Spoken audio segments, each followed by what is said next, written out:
As coronavirus cases rise in more than 40 states, more and more of the nation's governors are issuing mask mandates, including most recently Montana's Steve Bullock, Alabama's Kay Ivey, Colorado's Jared Polis, and Arkansas's Asa Hutchinson. But Georgia's Brian Kemp is moving in the other direction. The Republican governor issued an executive order late on Wednesday barring mayors in his state from mandating the use of face coverings, and the reaction was swift.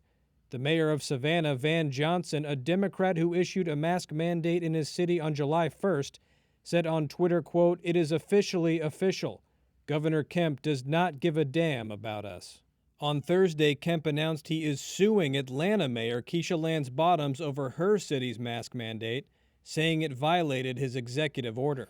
Just hours before he issued that order, Kemp greeted President Donald Trump in Atlanta, first with his mask off, and then he quickly put it back on. Trump himself has been at odds with his own health officials' advice on face coverings, wearing a mask in public only once during a visit to a military hospital.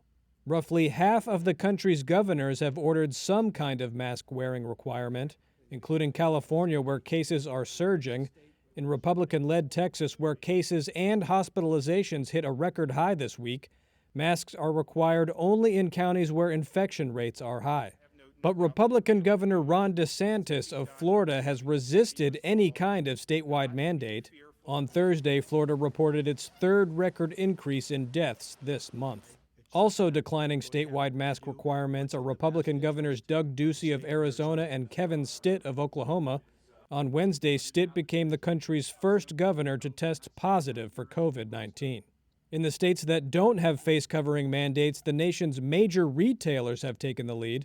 Walmart, Target, Starbucks, and others have implemented their own policies that require shoppers to wear masks. To some, the country's fragmented approach to masks reflects a greater lack of leadership from the White House, critics emerging even from the president's own party. Republican Governor Larry Hogan of Maryland, who serves as the Republican chair of the National Governors Association, slammed Trump's overall coronavirus response in a scathing Washington Post op-ed, writing, quote, "Eventually it was clear that waiting around for the president to run the nation's response was hopeless.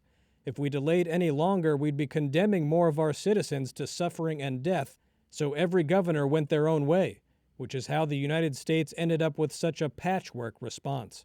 Asked about the president's coronavirus response on Thursday, the White House spokesperson said it was, quote, "historic and speaks for itself."